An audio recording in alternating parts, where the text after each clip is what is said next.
membahas tafsir dari surah Al-Baqarah dan masih masuk pada ayat ke-54.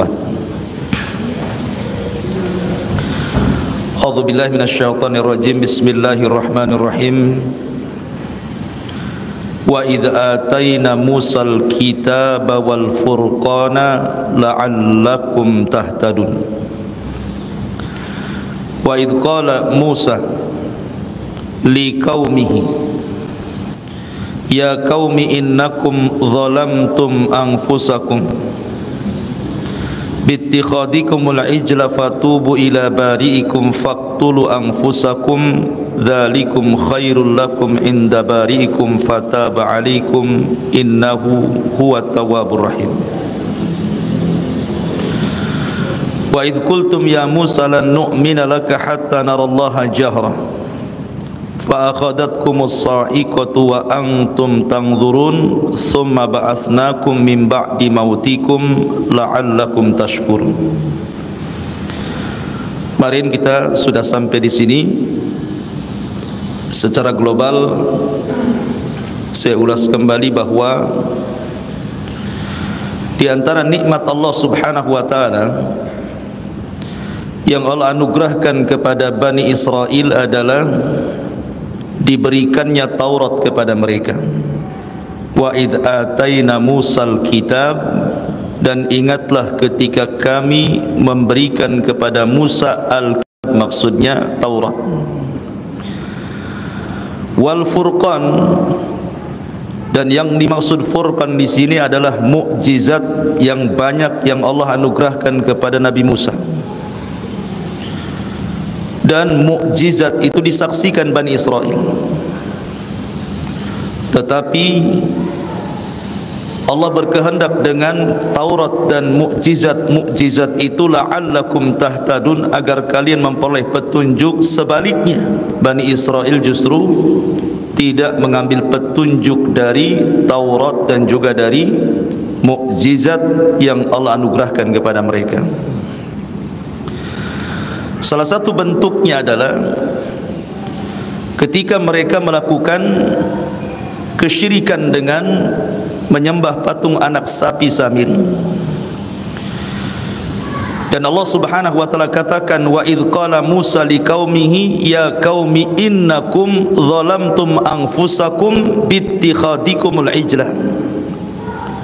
Dan ingatlah ketika Musa berkata kepada kaumnya, wahai kaumku, kamu benar-benar telah menzalimi, maksudnya melakukan kesyirikan, karena tidak ada zalim yang lebih besar melebihi kesyirikan. Seperti ucapan Luqman Al-Hakim, ya bunayya la tusyrik billahi innasyirka la zulmun adzim. Wahai anakku, jangan melakukan kesyirikan, karena kesyirikan itu kezaliman yang sangat besar. Fatubu ila bari'ikum, maka bertobatlah kalian kepada pencipta kalian. Bagaimana bentuk tobatnya? Faqtulu anfusakum, bunuhlah diri-diri kalian. Dzalikum khairul lakum inda barikum, itu lebih baik bagi kalian. Fataba 'alaikum innahu huwat tawwabur rahim, dia akan menerima tobatmu, sungguh dialah yang maha penerima tobat lagi maha penyayang. Kemarin sudah dijelaskan bahwa ketika Nabi Musa alaihi salatu wassalam pulang mendapatkan Taurat, satu-satunya kitab yang ditulis oleh Allah Azza wa Jal, tiba-tiba kemudian Bani Israel murtad karena menyembah patung anak sapi yang dibentuk Samiri. Akhirnya mereka disuruh untuk bertobat, dan tobatnya dengan cara saling membunuh. Tetapi mereka tidak mau awalnya, kecuali setelah diancam dengan bukit Tur di atas kepala mereka, baru kemudian mau bertobat. Akhirnya 70.000 Bani Israel saling bunuh-membunuh, dan itu lebih baik bagi mereka. Lah orang-orang ini adalah orang-orang yang ditinggalkan Nabi Musa. Tetapi orang-orang yang ikut Nabi Musa sendiri, 12 orang pilihan, itu juga Mereka kurang lebih perlakuannya kepada Nabi Musa alaihi salatu wassalam. Jadi yang ditinggalkan mereka musyrik, tetapi yang ikut Nabi Musa beda lagi. Maksiat mereka kepada Allah Azza wa Jalla. Bagaimana? Di sini dijelaskan. Wa idz qultum ya Musa lan nu'mina laka hatta narallaha jahra fa akhadhatkumus sa'iqatu wa antum tanzurun thumma ba'atsnakum min ba'di mautikum la'allakum tashkurun. Dan ingatlah ketika Musa berkata, dan ingatlah ketika kamu berkata kepada Musa, wahai Musa, kami tidak akan beriman kepadamu sebelum kami melihat Allah dengan jelas. Maka halilintar menyambar kalian sedang kalian menyaksikannya. Kemudian kami bangkitkan kalian setelah kalian mati agar kalian bersyukur. Begini ceritanya. Sampai di sini kemarin ceritanya. Jadi ketika Nabi Musa alaihi salatu wassalam meminta kepada Allah Subhanahu wa taala untuk dibuat undang-undang bagi Bani Israel, sama seperti kita Al-Qur'an undang-undang bagi kaum muslimin. Jadi Nabi Musa alaihi salatu wassalam membawa 12 orang pilihan. Memang termasuk murid-murid khususnya Nabi Musa. Diajak oleh Nabi Musa. Kemudian setelah dekat dengan Bukit Tur, maka mereka meminta kepada Nabi Musa alaihi salatu wassalam bahwa mereka tidak mau hanya mendapatkan hasil saja. Maksudnya bukan hanya sekedar Musa mendapatkan Taurat kemudian mereka membacanya dan melihatnya. Tidak mau hanya sebatas itu. Mereka ingin menyaksikan bagaimana Allah Subhanahu wa taala berjumpa dengan Nabi Musa. Terang-terangan Allah itu tampak di hadapan Nabi Musa dan mereka melihatnya. Dan ini kan sesuatu mustahil. Jangan lagi mereka. Nabi Musa pernah meminta kan sama. Nabi Musa pernah meminta kepada Allah Subhanahu wa taala agar Allah Subhanahu wa taala menampakkan dirinya kan. Tetapi Allah Subhanahu wa taala tidak menolak permintaan Musa, tetapi Allah hanya mengatakan lan tarani, engkau tidak bisa melihatku. Kemudian Allah Subhanahu wa taala mengatakan kepada Musa, walakin dur ilal jabal fa in istaqarra makanah fasawfa tarani. Tetapi lihatlah bukit berbatu itu wahai Musa. Kalau bukit berbatu itu tidak bergoncang, tidak hancur, pasti kau akan melihat aku. Maka Allah katakan falamma tajalla rabbuka lil jabali ja'alahu dakka wa sara Musa sa'iqa. Ketika Allah Subhanahu wa taala menampakkan dirinya kepada bukit berbatu itu, tiba-tiba bukit itu hancur. Dan karena dahsyatnya kehancuran bukit itu menjadikan Musa pingsan. Setelah Musa siuman, dia mengatakan tubtu ilaika, aku bertobat kepadamu ya Rabb, wa ana awwalul muslimin, dan saya cukup taat, dan wa ana awwalul mu'minin, cukup beriman saja. Artinya Musa sendiri tidak bisa melihat Allah kan? Tidak bisa melihat Allah. Tetapi masalahnya di sini orang-orang pilihan Nabi Musa ini meminta permintaan yang sama dengan Nabi Musa. Kok mereka kemudian dihantar halilintar sampai mati, tapi Musa tidak? Apa bedanya di sini? Orang-orang ini kan meminta kepada Nabi Musa dan mengatakan, ya Musa lan nu'mina laka hatta narallaha jahra. Wahai Musa, kami tidak akan beriman dengan kenabian sampai kami melihat Allah dengan jelas. Apa yang terjadi? Fa akhadhatkumus sa'iqatu wa antum tanzurun. Allah kirim halilintar, akhirnya membunuh mereka semua. Tapi ketika Musa meminta kepada Allah, Allah tidak kirim halilintar. Apa bedanya? Bedanya kalau orang ini, orang-orang pilihan Nabi Musa ini meminta kepada Musa untuk melihat Allah dengan jelas karena mereka inat. Mereka tidak ada niat baik. Tidak ada niat baik Bani Israel untuk melihat Allah Subhanahu wa taala. Hanya ingin istihza saja, mengolok-olok Nabi Musa. Tetapi permintaan Musa alaihi salatu wassalam bukan itu. Dia hanya kecintaan dia kepada Allah Subhanahu wa taala sehingga ingin melihat Allah, hanya itu saja. Sehingga hukumannya pun berbeda. Orang-orang yang minta diperlihatkan Allah, Allah kirim halilintar sehingga membunuh mereka semuanya. Tetapi Musa tidak. Karena Musa hanya kecintaan kepada Allah Azza wa Jalla, hanya ingin melihat itu saja. Makanya Allah azab orang-orang ini dan Allah tidak mengadab Nabi Musa. Kemudian Allah katakan, "Tsumma ba'atsnakum min ba'di mautikum la'allakum tashkurun." Setelah mereka Allah binasakan dengan halilintar itu, kemudian Allah bangkitkan kembali mereka setelah kematian mereka. Dan ini kuasa Allah Subhanahu wa taala bisa menghidupkan setelah kematian. Makanya sering saya katakan dalam surah Al-Baqarah ada 5 perkara yang menunjukkan kuasa Allah Subhanahu wa taala menghidupkan dari kematian. Pertama, kisah ini. Kisah Bani Israel yang meminta diperlihatkan Allah dengan jelas, kemudian mereka dibinasakan, mereka dibunuh, kemudian dihidupkan kembali. Kemudian yang kedua, kisah Baqarah Bani Israel. Kisah sapi betina Bani Israel ketika ada seorang pejabat mati, kemudian ingin mencari siapa pembunuhnya. Kemudian mereka datang kepada Musa untuk disingkap kasusnya. Maka Musa berdoa kepada Allah, kemudian Allah perintahkan untuk menyembelih sapi betina. Tapi bukannya mereka langsung menyembelih, banyak tanya. Apa warnanya, bagaimana usianya, macam mana sapi betinanya, macam-macam mereka tanya. Hampir-hampir mereka tidak bisa melakukannya.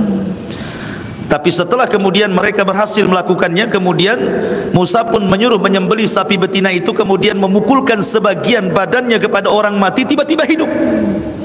Tapi hidup sesaat, hanya menunjukkan siapa pembunuhnya, kemudian mati lagi. Ini kasus kedua. Kasus ketiga, kisah Nabi Hazkiel. Itu disebutkan juga dalam surah Al-Baqarah. Alam tara ilal ladzina kharaju min diyarihim wa hum ulufun hadaral maut. Ketika Bani Israel ditimpa taun, semacam wabah, mungkin kalau sekarang corona lah ya, banyak orang mati, sampai Allah membahasakan dengan kalimat uluf. Uluf itu bukan alfun, tapi uluf itu lebih banyak daripada alf. Alf itu 1000, ini ribuan yang mati. Kemudian yang selamat, mereka keluar dari negeri yang terkena wabah itu. Padahal Nabi SAW mengatakan, apabila dalam sebuah daerah terjangkit wabah, yang di dalam jangan keluar, kan begitu ya, dan di luar jangan ke dalam. Bani Israel ini keluar mereka karena takut terkena wabah. Rupanya mereka keluar ke sebuah padang, di situ malaikat maut sudah menunggunya. Tidak mati kena taun, mati pula kena malakul maut. Akhirnya yang menyelamatkan diri itu malah mati kena malakul maut. Dari sini kata para ulama, al-hadharu la yamna'ul qadara. Menghindar dari kematian itu tidak menghalangi takdir kematian. Kan itu ya. Tidak mati dengan wabah corona, mati dengan yang lain, itu maksudnya. Ya. Akhirnya kemudian mereka pun mati. Ketika mati bergelimpangan, datanglah Nabi Hazkiel, salah satu Nabi Bani Israel, kemudian berdoa kepada Allah agar menghidupkan mereka kembali. Dan Allah hidupkan kembali mereka. Ini kasus ketiga. Kasus keempat adalah cerita Nabi Uzair, masih dalam Al-Baqarah, di mana Allah Subhanahu wa taala menceritakan dengan detail kisah Nabi Uzair yang diwafatkan 1 abad itu. Ketika dia lewat ke sebuah daerah, konon katanya Baitul Maqdis yang dihancurkan, Bukhtun Nasr. Orang-orang Yahudi dihinakan, sebagai dibantai, sebagai jadikan budak, dan kotanya dihancurkan, Palestina. Kemudian Uzair datang melihat-lihat gitu kan, kota yang hancur itu. Kemudian dalam hatinya mengatakan, kaifah yuhyi hadihillahu ba'da mautiha. Macam mana Allah akan mengembalikan kota yang hancur ini? Akhirnya kemudian Uzair pun ditidurkan 100 tahun 1 abad. Yang ingin saya ceritakan, Uzair itu membawa makanan dan juga menunggang keledai. Keledainya ditambatkan, makanannya ditaruh di sebelahnya. Ketika 1 abad dia bangun, makanannya tidak berubah sama sekali, lam yatasannah, tidak berubah. Keledainya yang mati, tinggal tulang-tulangnya saja. Kemudian Allah Subhanahu wa taala ingin menunjukkan bagaimana Allah mampu menghidupkan setelah kematian. Maka Allah rangkai lagi tulang belulang keledai itu, kemudian datang dagingnya entah dari mana, datang kulitnya nempel lagi, tiba-tiba dihidupkan dan bersuara seolah-olah kiamat mau bangkit. Artinya apa? Kecil bagi Allah menghidupkan sebuah kota yang hancur. Allah saja mampu menghidupkan keledai setelah kematiannya. Akhirnya Uzair pun melihat kuasa Allah. Setelah kemudian dia melihat kota yang sebelumnya mati, tiba-tiba hidup kota itu, ramai lagi. Dan itu menunjukkan ala kulli syai'in qadir, Allah itu atas segala sesuatu mampu. Jadi keledai dari kematian bisa dihidupkan oleh Allah. Kemudian kisah yang terakhir, yang kelima, kisah Ibrahim ketika disuruh menyembelih 5 ekor burung. Kemudian masing-masing bagian burung diletakkan di gunung-gunung. Kemudian Allah mengatakan summad'uhunna ya'tinaka sa'ya. Panggil burung-burung itu, maka mereka akan merangkai kembali dan tidak tertukar, dan mereka akan datang kepadamu. Dari 5 kisah kematian kemudian dihidupkan kembali ini juga ada faedah bahwa Allah Subhanahu wa taala mampu membangkitkan manusia pada hari kiamat. Di dunia saja Allah bisa membangkitkan orang mati, apalagi nanti ketika tiupan sangkakala kedua Israfil yang disebut dengan yaumul ba'tsi wan nusyur, hari kebangkitan. Allah lebih mudah menciptakan kedua kalinya dibandingkan menciptakan pertama kalinya. Taib, di sini Allah Subhanahu wa taala ceritakan summa ba'atsnakum mim ba'di mautikum la'allakum tashkurun. Kemudian kami bangkitkan kembali kalian agar kalian bersyukur. Bersyukurkah mereka? Rupanya tidak. Degilnya Bani Israel itu sudah jelas-jelas dimatikan, dihidupkan kembali ya. Bukannya malah bertobat, makin israr terus menerus di dalam kekufuran.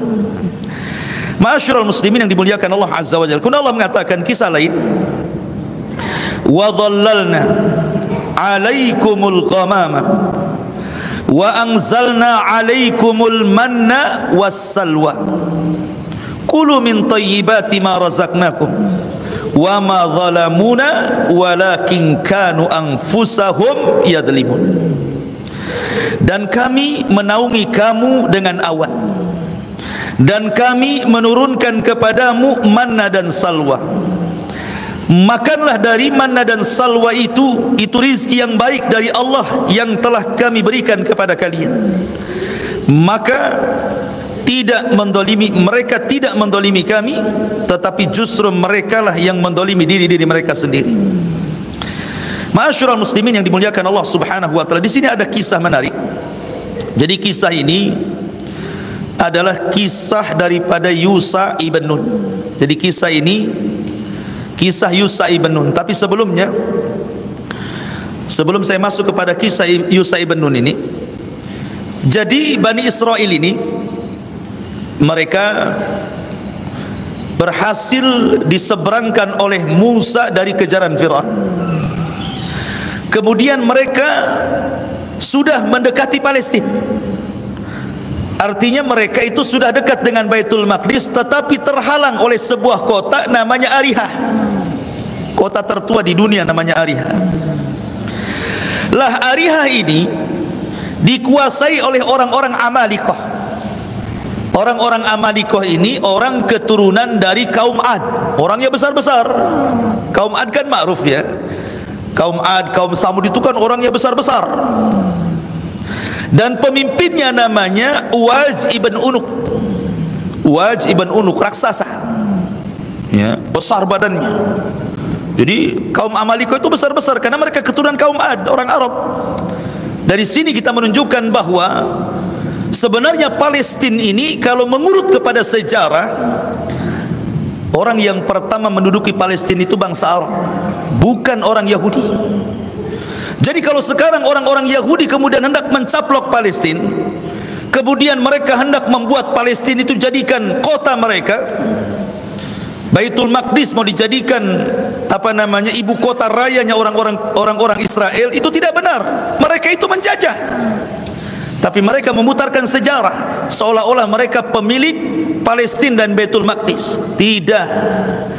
Yang pertama kali menempati Palestina itu orang-orang Amalikoh. Orang Amalikoh itu turunan Ad dan mereka orang Arab. Jadi orang Arab yang berhak dengan tanah Palestina. Ya. Lah Musa ini harus menghadapi mereka. Ini kan orangnya raksasa-raksasa nih, besar-besar orangnya, keturunan Ad. Lah di situ melihat pasukan Musa banyak juga, orang-orang Amalika, orang-orang Jababirah ini ya sedikit ciut juga sebenarnya, sama-sama takut gitu. Jadi orang Amalika juga takut sama Musa dan Bani Israel pun takut sama mereka ya. Jadi di tengah-tengah orang Amalika ini ada orang yang mustajabud doa. Kalau berdoa mustajab doanya, karena menguasai Ismul A'zam, menguasai nama-nama Allah Subhanahu wa taala yang sangat agung. Dalam Islam itu ada juga Ismul A'zam. Ada yang mengatakan Ismul A'zam itu Al-Hayyu Al-Qayyum. Ada juga yang mengatakan Allah, dan macam-macam. Yang jelas Allah sembunyikan di antara 99 nama, mana Ismul A'zam tidak tahu kita. Karena itu pernah ditanyakan oleh sahabat kepada Ummul Mukmin Aisyah radhiyallahu anha, "Wahai Aisyah, Ismul A'zam dalam Asmaul Husna itu mana? Yang mana satu? Ar-Rahman ka, Ar-Rahim ka, Ar-Razzaq ka, Al-Ghafur ka, Al-Hayyu Al-Qayyum? Yang mana satu?" Sebab gini, kalau kita tahu itu Ismul A'zam, tentu kita mudah berdoa, karena siapapun yang menggunakan Ismul A'zam dalam doa mustajab doanya.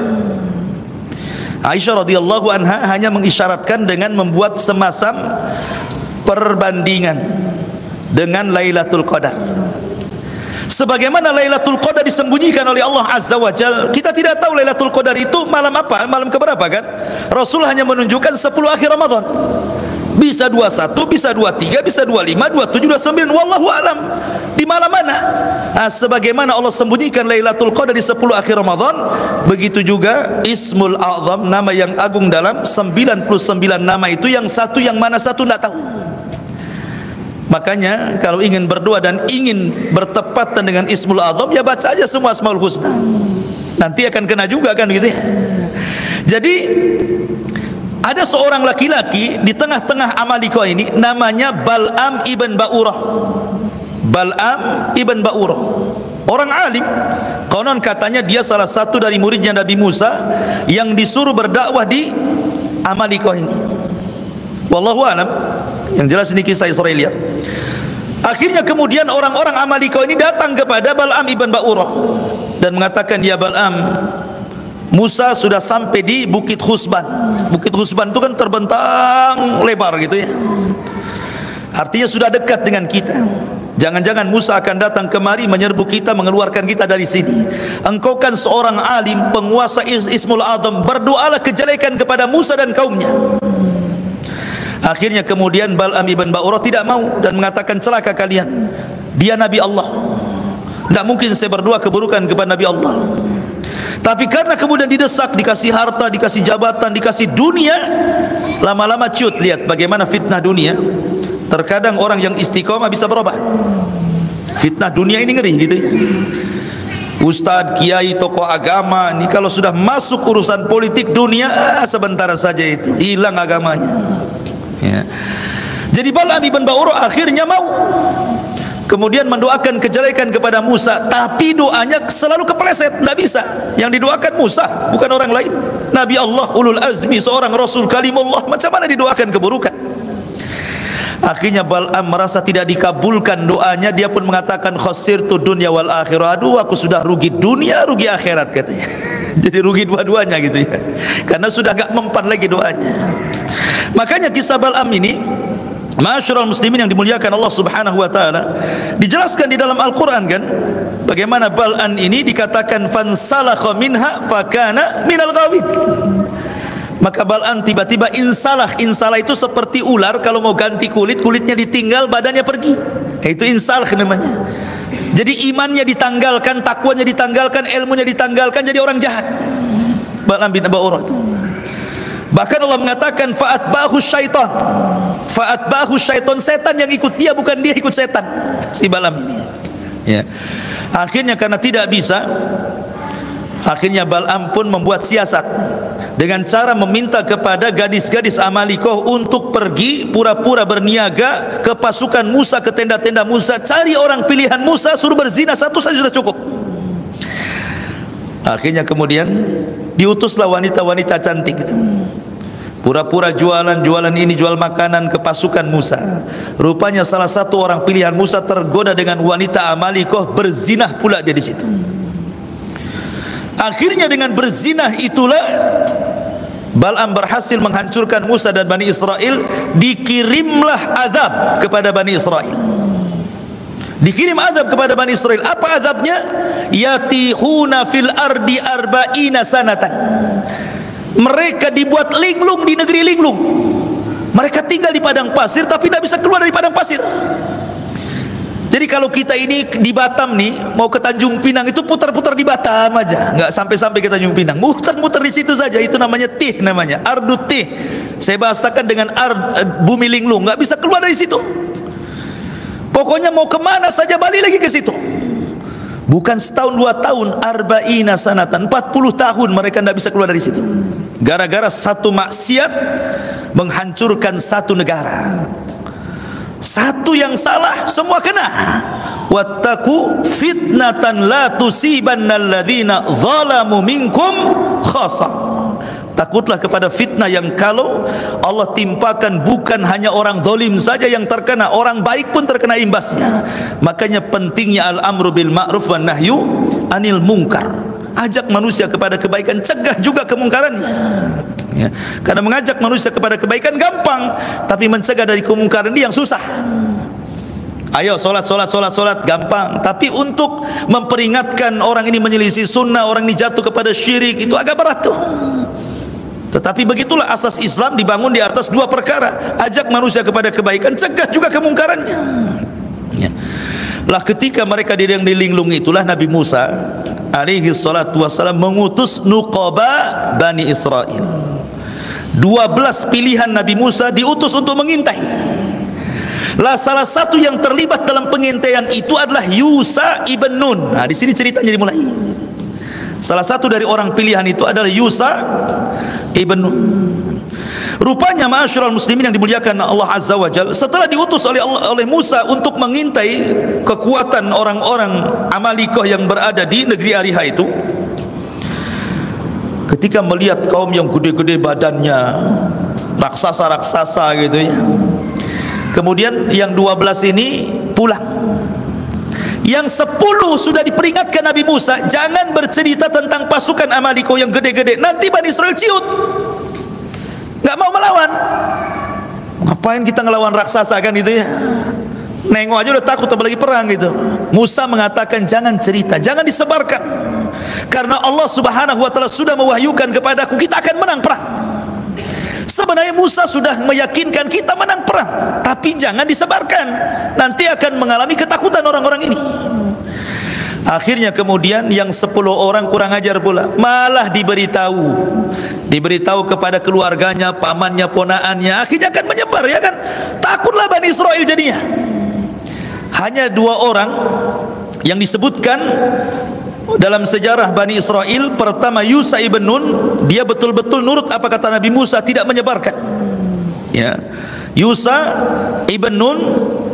Kemudian yang satunya namanya siapa lupa, pokoknya salah satunya Yusa ibn Nun, dan satu lagi, dua-duanya tidak mau bercerita. Dan ini Allah Subhanahu wa ta'ala firmankan, qala rajulani minal ladina yakhafuna an'amallahu alaihima.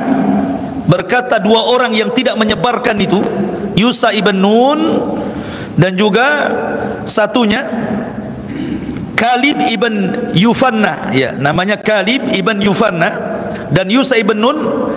Qala rajulani, berkata 2 orang, minal ladina yakhafuna, keduanya orang-orang yang takut. Ada yang mengatakan takut kepada orang-orang Amalikoh sehingga menyembunyikan, karena Musa jangan disebarkan kasus mereka, kisah-kisah mereka, nanti Bani Israel takut. Udkhulu alaihimul bab fa idza dakhaltumuhu fa innakum ghalibun. Maka Musa mengatakan, nanti kau bisa menyerang mereka dari arah pintunya, dan kalau kalian masuk ke negeri mereka kalian akan menang. Wa 'alallahi fatawakkalu in kuntum mu'minin. Maka kepada Allah bertawakal kalau kalian benar-benar beriman. Artinya Musa sudah menjanjikan kita akan menang. Tapi yang 10 orang ini malah disebar-sebar ke sana kemari. Lah sebab itulah ketika Musa mengajak mereka berperang, apa kata mereka? Mereka mengatakan idhhab anta wa rabbuka faqatila innaha huna qaidun. Musa, kami sudah tahu orang-orang Amalika seperti apa. Badannya gede-gede. Kalau engkau ingin perang, silahkan berangkat, ajak Tuhanmu perang berdua, kami duduk-duduk nonton siapa yang menang, siapa yang kalah, katanya. Bani Israel kan, karena sudah tahu kekuatannya. Jadi mereka minta kepada Nabi Musa, kalau kau mau perang ajak kami perang. Enggak. Kau perang sana berdua, ajak Tuhanmu, kami duduk-duduk, kita nonton. Nanti siapa yang kalah, siapa yang menang, nanti kita akan bergerak, katanya. La haula wala quwwata illa billah. Bani Israel seperti itu sikap mereka kepada nabinya. Makanya akhirnya Nabi Musa alaihi salatu wassalam tidak bisa merebutkan kota itu, sampai akhirnya Musa pun wafat di negeri itu, Harun juga wafat di negeri itu. Dan sebelum wafat itulah Musa berpesan kepada Yusha ibn Nun, karena dia di antara dua orang yang nurut kepada Nabi Musa. Dan Yusha ibn Nun adalah salah satu di Quran, memang tidak banyak diceritakan, hanya dalam satu ayat Yusha ibn Nun itu. Ketika Allah Subhanahu wa taala mengatakan wa idz qala Musa li fatahu, ketika Musa berkata kepada pembantunya ketika hendak mencari Khidir. Ulama tafsir mengatakan li fatahu, pembantunya di sini maksudnya Yusha ibn Nun.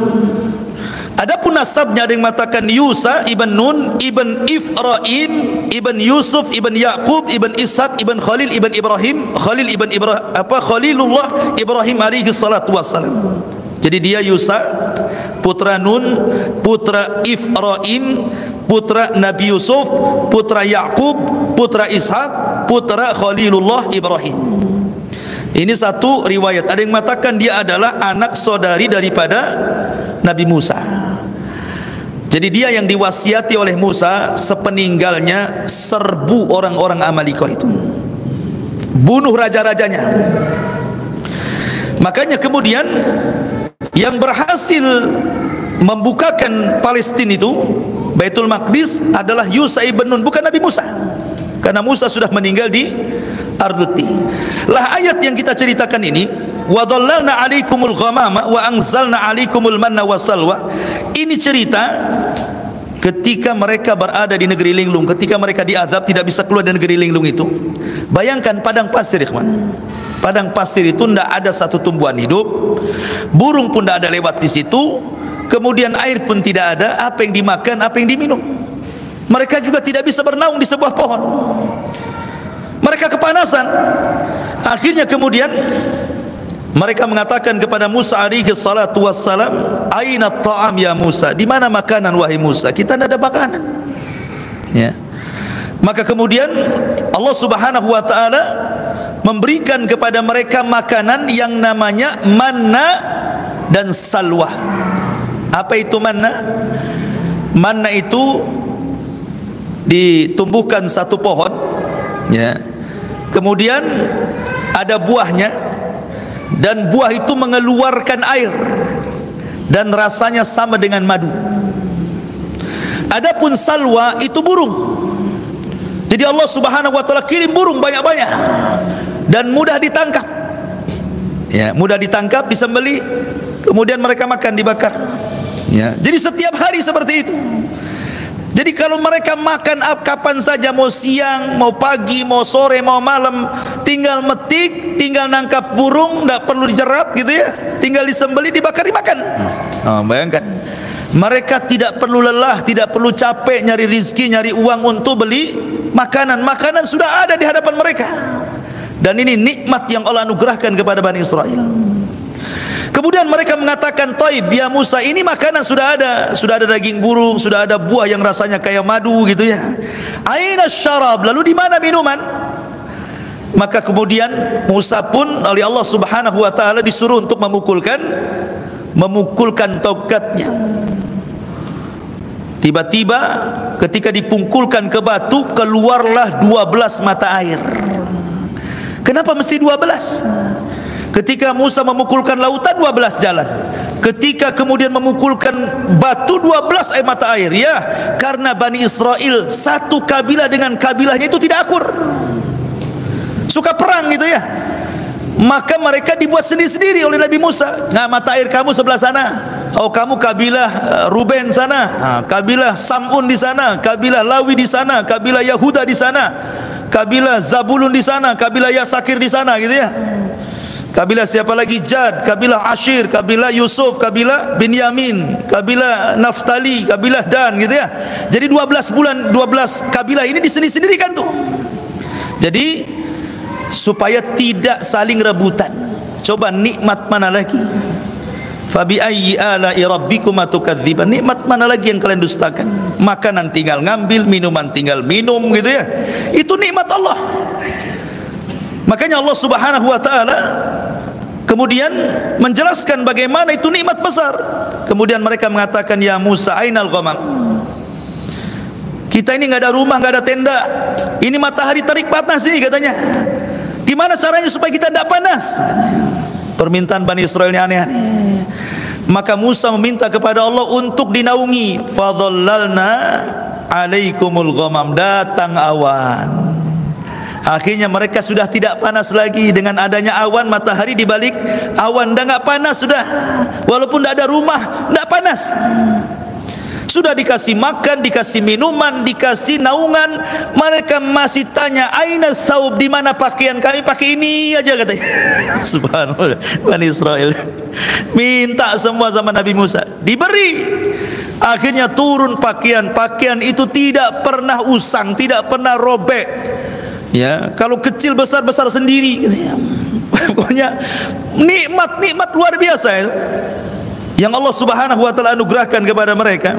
Wa dhallalna 'alaikumul ghamama wa anzalna 'alaikumul manna wassalwa. Kulu min thayyibati ma razaqnakum. Makan, ini makanan baik kami rizkikan kepada kalian. Wa ma dhalamuna walakin kanu anfusahum yadhlimun. Mereka tidak mendolimi kami, tetapi mereka sedang mendolimi diri mereka sendiri. Bagaimana mereka mendolimi dengan nikmat Allah? Nanti ada kisahnya. Mereka bosan makan ini terus. Mereka minta yang lain, kalau bisa sayur-sayuran, bawang-bawangan, nanti ada ceritanya. Tetapi yang jelas bahwa nikmat Allah berikan kepada mereka, tapi mereka kaum yang suka mendolimi diri mereka, tidak bersyukur akan nikmat Allah Azza wa Jalla. Kemudian Allah Subhanahu wa taala berkisah dengan yang lain. Wa idh qulna dkhulu hadhil qaryah. Ini kita masuk kepada kisah Yusha ibn Nun tadi. Wa idh qulna dkhulu hadhil qaryah fakulu minha haitsu syi'tum ragada wadkhulul baba sujjadan wa qulu hittatun naghfir lakum khatayakum wa sanazidul muhsinin. Dan ingatlah ketika kami berfirman, masuklah ke negeri ini, maksudnya Baitul Maqdis, maka makanlah dengan nikmat dari berbagai macam makanan yang ada di sana sesukamu, dan masukilah pintu gerbangnya sambil membungkuk, dan katakanlah, bebaskanlah kami dari dosa-dosa kami, niscaya kami ampuni kesalahan kalian, dan kami akan menambah karunia bagi orang-orang yang berbuat baik. Jadi ketika Musa sudah wafat, Harun sudah wafat, kemudian Musa mewasiatkan kepada Yusha ibn Nun agar memimpin Bani Israel, dan generasi pengecut sudah mati, datang generasi pemberani. Generasi pemberani datang. Maka Yusha ibn Nun kemudian menggerakkan pasukan untuk menggempur Ariha, karena itu syaratnya supaya Baitul Maqdis dikuasai. Maka kemudian ketika Yusha ibn Nun memimpin pasukan melawan orang-orang Amalika, penguasa Ariha yang dipimpin oleh Uwais ibn Unuk, itu berhasil. Masalahnya peperangan sengit itu terjadi di hari Jumat. Peperangan sengit itu terjadi di hari Jumat, sementara waktu sudah mendekati terbenamnya matahari. Bagi orang-orang Bani Israel, khususnya orang-orang Yahudi, hari Sabtu itu hari sakral, tidak boleh ada perang. Siapa yang perang terkena azab nantinya.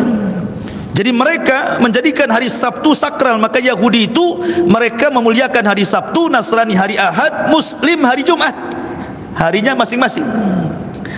Tetapi yang memilih hari Sabtu mereka sendiri. Orang Yahudi memilih sendiri hari Sabtu, orang Nasrani memilih sendiri hari Ahad, orang Islam tidak memilih, Allah yang pilihkan hari Jumat. Karunia dari Allah Azza wa Jalla kita punya hari Jumat. Dan hari Jumat itu hari mulia, bukan hari serem, apalagi Jumat Kliwon. Ya, Jumat itu hari mulia, hari Id setiap minggu kita. Jadi ketika melihat matahari sudah mau tenggelam, kok perang nggak dimenang-menangkan nih, gimana ceritanya nih? Maka Yusha ibn Nun meminta kepada Allah Azza wa Jalla untuk menghentikan matahari. Makanya Yusha ibn Nun mengatakan kepada matahari, "Hei matahari, anti ma'murah wa ana ma'mur." Engkau diperintah Allah, aku juga sama diperintah Allah. Tapi tolong jangan kau terbenam dahulu sampai perang ini kami menangkan. Tiba-tiba matahari berhenti, tidak jadi tenggelam. Disinilah mukjizat Yusha ibn Nun mampu menghentikan matahari. Makanya Nabi SAW mengatakan kepada Yusha ibn Nun, tidak ada satu manusia pun yang mampu menghentikan matahari kecuali kepada Yusha ibn Nun, kata Nabi. Itu mukjizatnya. Mukjizat Yusha ibn Nun itu bisa menghentikan matahari. Dia matahari nggak tenggelam sampai akhirnya perang menang, baru tenggelam mataharinya. Gitu ya. Masuk hari Sabtu, berarti sudah tidak ada larangan berperang lagi. Ya, sudah selesai perangnya kan? Berarti sudah harus berhenti, tidak boleh perang lagi. Alhamdulillah sudah menang perangnya. Maka raja-raja Amalika yang bekerja sama dengan Bal'am ibn Ba'urah semua dibantai oleh Yusha ibn Nun, sehingga Ariha dikuasai oleh Bani Israel di bawah kekuasaan Yusha ibn Nun. Lah dari Ariha ke Baitul Maqdis sudah dekat, maka Baitul Maqdis pun kemudian dikuasai. Lah sebelum masuk ke Baitul Maqdis, di sini cerita dimulai. Wa id kul nadkhulu hadhil qaryah. Dan ingatlah ketika kami firmankan masuklah ke negeri ini, maksudnya Baitul Maqdis. Fakulu minha haitsu syi'tum raghadan. Di negeri itu kaya, banyak makanan, banyak minuman. Kalian sudah sengsara di negeri di negeri linglung, susah mau cari makan, susah mau minum enak. Negeri itu negeri kaya, makanan apa saja ada, kalian tinggal makan. Syaratnya dua. Yusha ibn Nun meminta Bani Israel cuma dua syarat. Ya. Pertama, wadkhulul baba sujjadan. Pertama, mereka disuruh sujud. Maksud sujud di sini bukan sujud yang kita ma'ruf, maksudnya disuruh merendahkan diri, menunduk sedikit supaya merasa syukur kepada Allah. Allah sudah membukakan Baitul Maqdis kepada mereka. Setelah bergenerasi, baru mereka yang bisa berhasil membuka Baitul Maqdis. Disuruh bersyukur dengan cara khudu. Sujud itu artinya khudu, merendahkan diri kepada Allah, bersyukur kepada Allah Azza wa Jalla. Dari sini perbuatan, disuruh untuk melakukan sujud, ini perbuatan. Yang kedua, perkataan. Wa qulu hittatun. Dan katakanlah hittah. Hittah itu artinya, ya Allah ampuni dosa-dosa kami. Allahumma khutta lana khatayana. Ya Allah ampunilah dosa-dosa kami. Tapi dua-duanya ditentang oleh Bani Israel. Pertama disuruh sujud, nunduk tidak mau, malah mereka berbalik, berjalan nungging. Kurang ajar enggak tuh?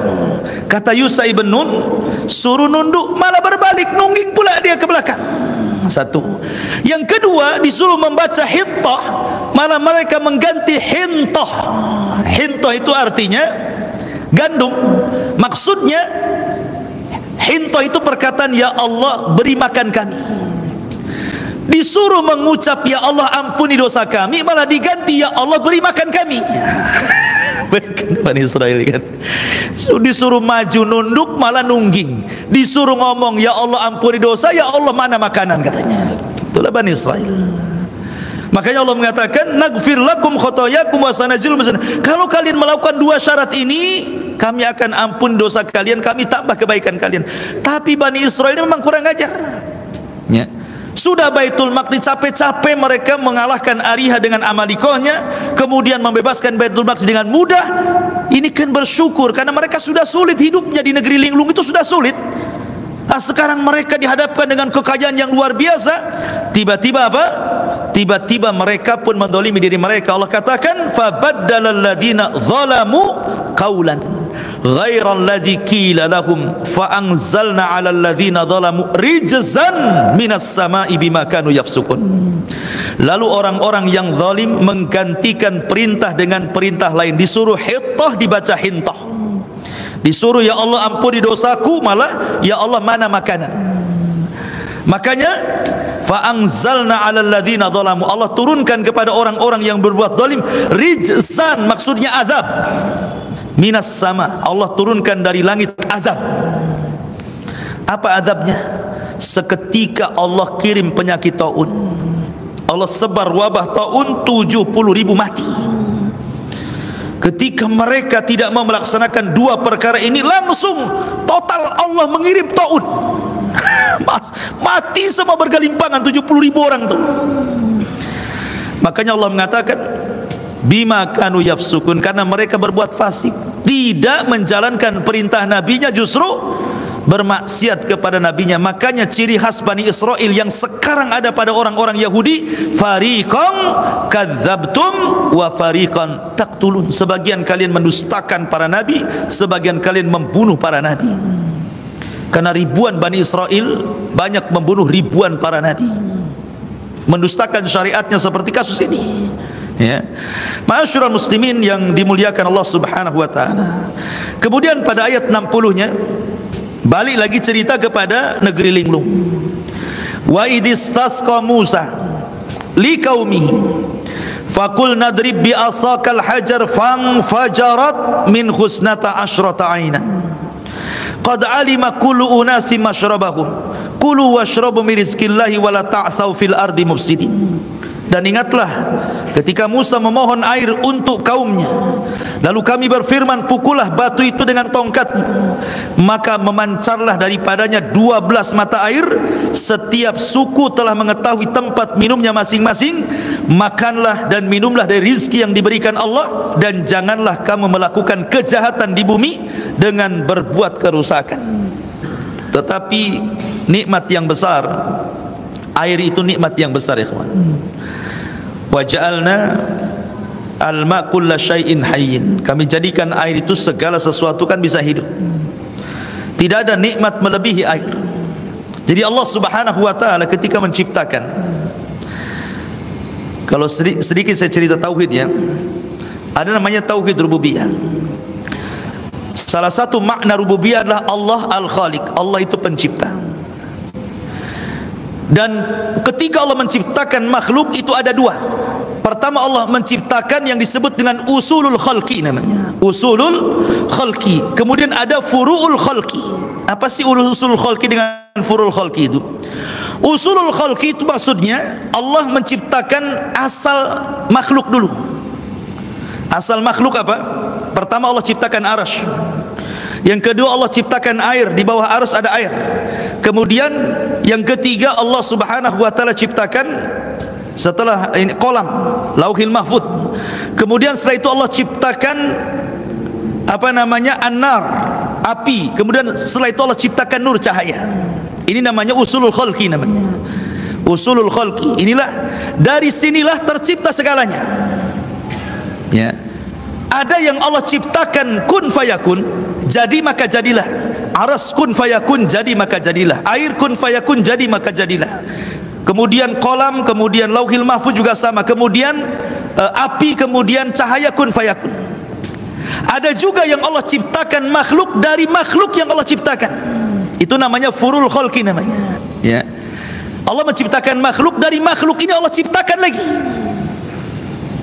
Seperti malaikat tercipta dari apa? Dari cahaya. Dan cahaya usulul khalqi. Kemudian jin diciptakan dari api. Kemudian manusia diciptakan dari air. Air, api, kemudian cahaya sebelumnya sudah Allah ciptakan. Ini namanya usulul khalqi ya. Namanya Allah menciptakan usulul khalqi dengan kun fayakun. Baru dari penciptaan ini Allah ciptakan lagi. Ya. Seperti bumi. Bumi ini Allah ciptakan dari air yang mengeras. Ya, dengan tanah, kemudian jadilah bumi. Kemudian juga sorga dan neraka, sorga dari cahaya, kemudian neraka juga dari api gitu ya. Artinya bahwa yang menentukan banyak ciptaan adalah air. Karena bumi tercipta dari air, Jin juga anak turunannya tercipta, binatang-binatang, tumbuh-tumbuhan tercipta dari air, termasuk juga manusia tercipta dari air. Makanya air itu segala sesuatu bisa hidup gitu ya, karena airnya segala sesuatu bisa hidup. Jadi nikmat Allah Subhanahu wa taala luar biasa dengan air ini. Lah Bani Israel di saat mereka haus diberikan air kan luar biasa. Orang tidak minum bisa mati sebentar saja, tapi orang tidak makan masih lama matinya. Ya, makanya Allah ini berikan nikmat yang luar biasa. Wa idistasqa Musa liqaumihi faqul nadrib bi asaqal hajar. Maka ketika Musa istisqa, minta hujan kepada Allah. Dari sini disyariatkan bagi umat Islam kalau sedang paceklik tidak ada hujan maka disuruh salat istisqa. Ada pula ilmuwan dari mana, Turki itu dari mana, tidak perlu salat istisqa katanya, itu enggak ngaruh kepada hujan. Payah orang ini. Gitu ya. Tidak yakin dengan Allah Azza wa Jalla. Jadi ini syariat istisqa. Sejak zaman para nabi dulu ada istisqa, termasuk di zaman Rasulullah SAW ada istisqa, dan jadi syariat namanya salat istisqa.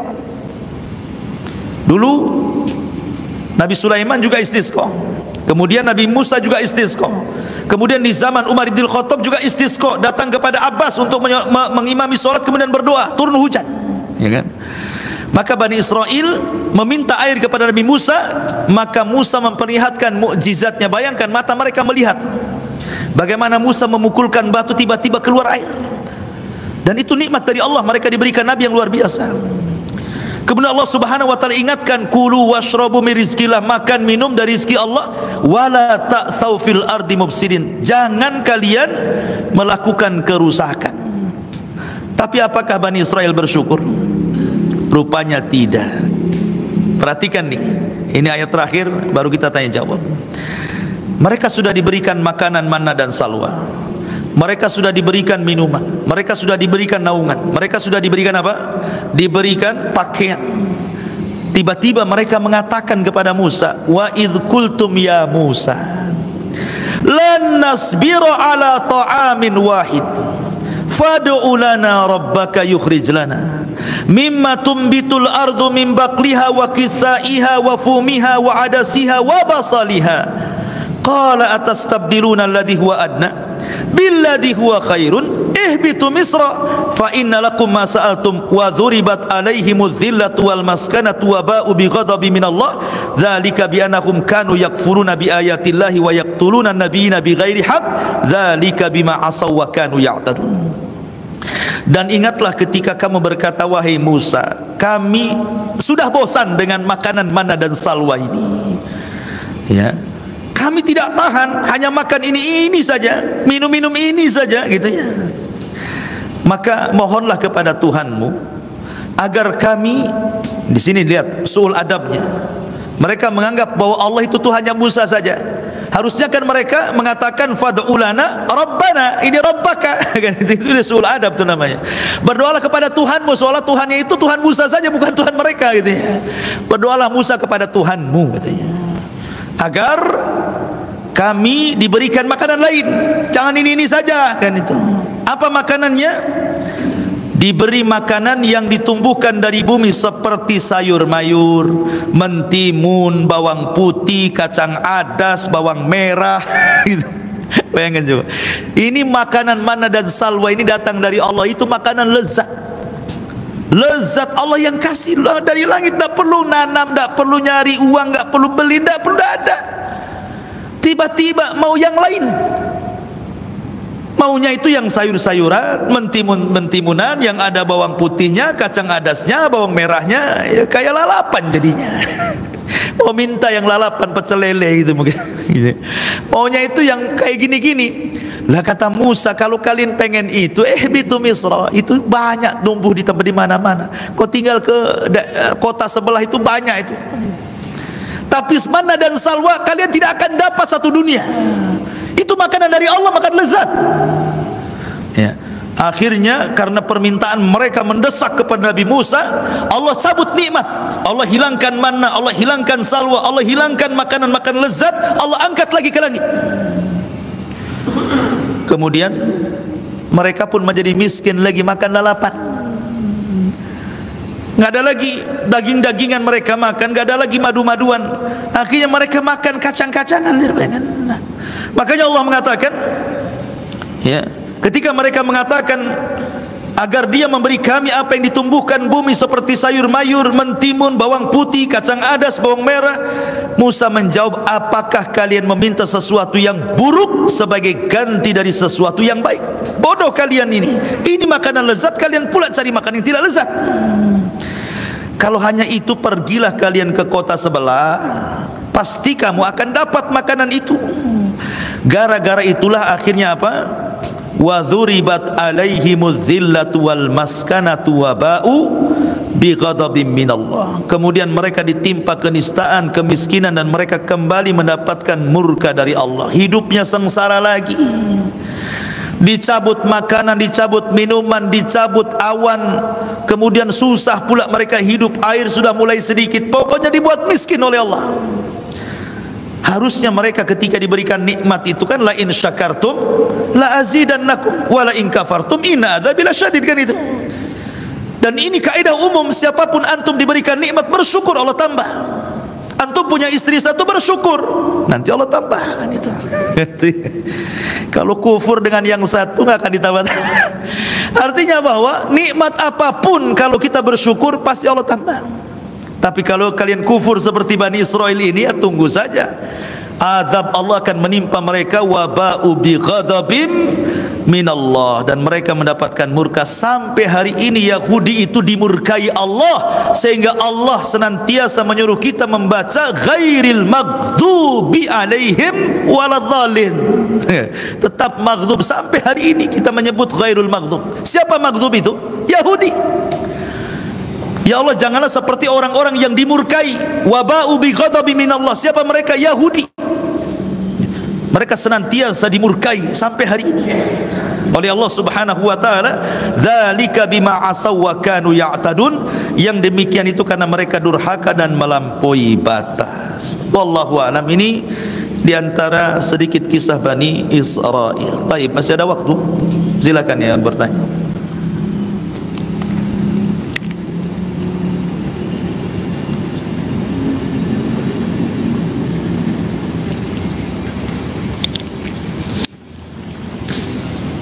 Enggak ada? Alhamdulillah. Ya. Waalaikumsalam. Kalau Bani Israel itu pasti Allah. Dia dihidupkan kembali, dia akan menjadi durhaka, pasti Allah. Kira-kira maksudnya cerita itu kita tahu. Nah, pasti Allah kan. Yang kedua, karena banyak dari dulu lah seks itu benar. Karena ada yang aliran di Malaysia juga, ada sebagian dulu di Jakarta di PRN. Mereka tuh sudah hilang hijab sehingga melihat Allah. Apa mereka tidak kecil? Ya, ahsan. Ya, alhamdulillah. Allah Maha tahu. Salah satu keimanan kita dengan qada wal qadar, termasuk arkan al-qada wal qadar namanya, rukun kita beriman kepada takdir. Pertama, Allah itu alim, mengetahui. Kemudian sebagian pengetahuannya Allah catat, itu yang kedua, di Lauhil Mahfuz.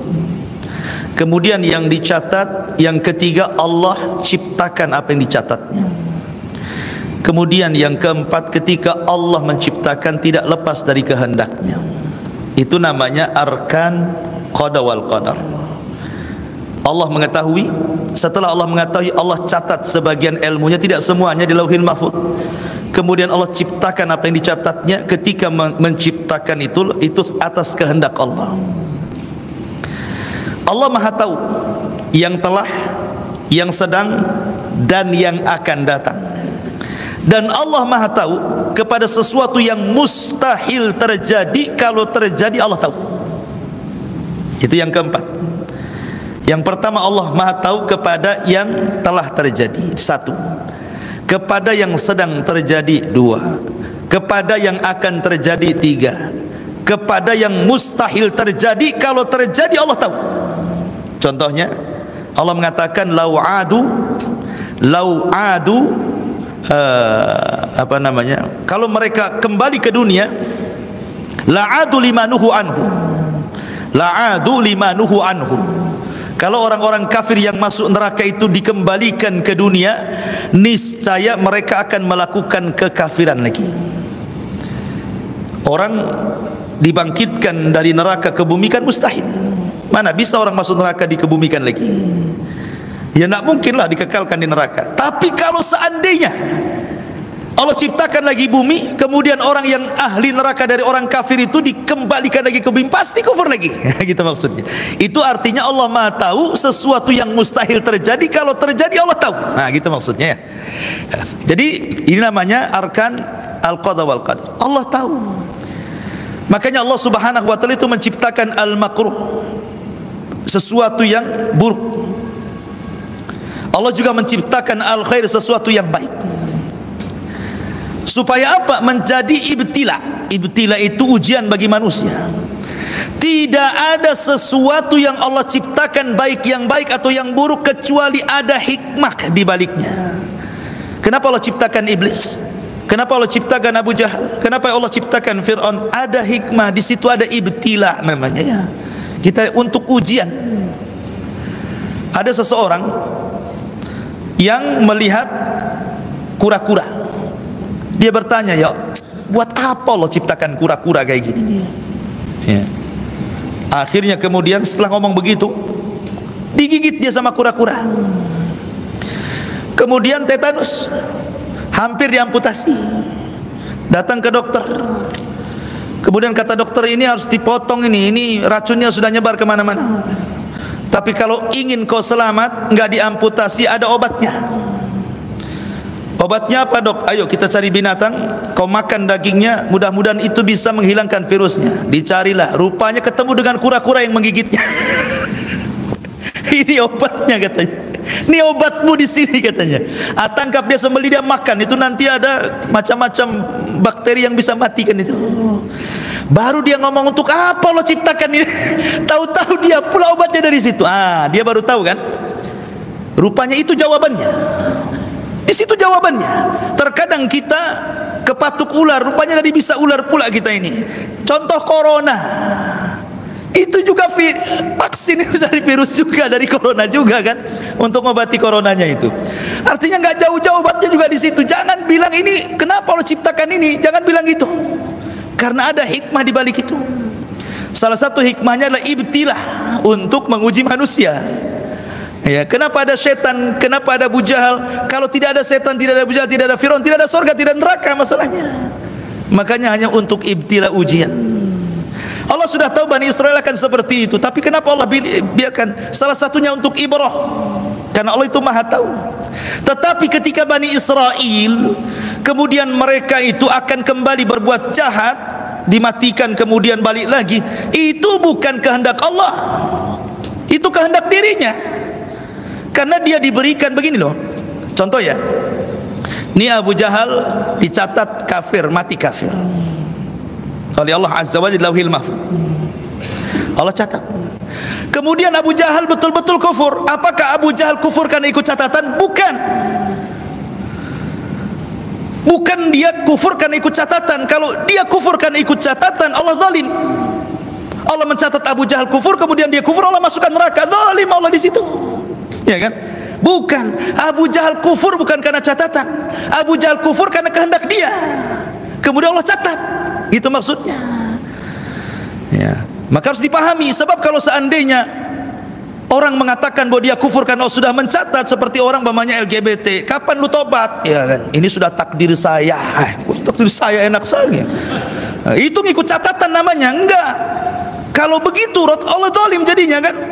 Dicatat suruh kafir, kemudian kafir masuk neraka. Enggak. Ingat bahwa salah satu rukun takdir saya ceritakan adalah adanya masyiah, kehendak.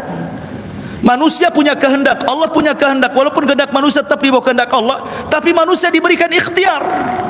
Diberikan mata, diberikan telinga, diberikan otak, diberikan tangan, diberikan kaki. Kemudian Allah mengatakan wa hadainahun najdain. Kami berikan kau dua pilihan. Ini masuk surga, ini masuk neraka. Kita bisa memilihnya kok. Kalau seandainya semua orang ikut catatan, kenapa nggak masuk surga semua, nggak masuk neraka semua? Ya. Jadi kita ini punya pilihan. Sebagaimana di hadapan kita ada air, ada api. Coba kau pegang. Pasti semua megang api. Tidak mungkin megang air. Karena apa? Kehendak kita tidak mau ini panas kan gitu ya. Itu kalau nampak nerakanya. Nah, karena neraka nggak nampak, surga nggak nampak, ya milih neraka orang nggak ada kan itu. Intinya bahwa Allah sudah tahu Bani Israel seperti itu, tapi ketika mereka sesat bukan karena Allah yang hendak sesat, menyesatkan mereka, tidak. Jangan seperti perkataan iblis, fabima agwaitani, karena engkau sudah menyesatkan aku. Siapa yang menyesatkan iblis? Dia sendiri yang mau sesat kok, malah menyalahkan Allah. Dia sendiri yang milih sesat. Nah, itu nanti kalau orang seperti itu kayak iblis itu tadi. Ya, makanya Bani Israel tersesat seperti itu ya karena kehendak mereka sendiri. Mereka sudah diturunkan Taurat, mata mereka melihat mukjizat, kok masih seperti itu. Kemudian yang kedua, ibrah bagi umat-umat sebelumnya, setelahnya, bahwa maksiat yang dilakukan umat setelahnya serta azab yang akan ditimpakan pun itu warisan dari umat terdahulu. Adapun tadi, kenapa sekarang orang-orang banyak yang meminta melihat Allah? Bahkan dulu di Batam ada orang bayar 500.000 bisa melihat Allah dengan lihat jolang ada airnya, masukkan ke ruangan, nanti di situ zikir apa-apa, nanti nampak Allah di situ katanya. Ingat dulu kasusnya di Batam? Kan di Batam itu kasusnya itu. Tahun berapa saya lupa tuh. 500.000 bisa melihat Allah. Oh, mantap tuh. Tangkap polisi. Jadi, tapi kenapa nggak disambar?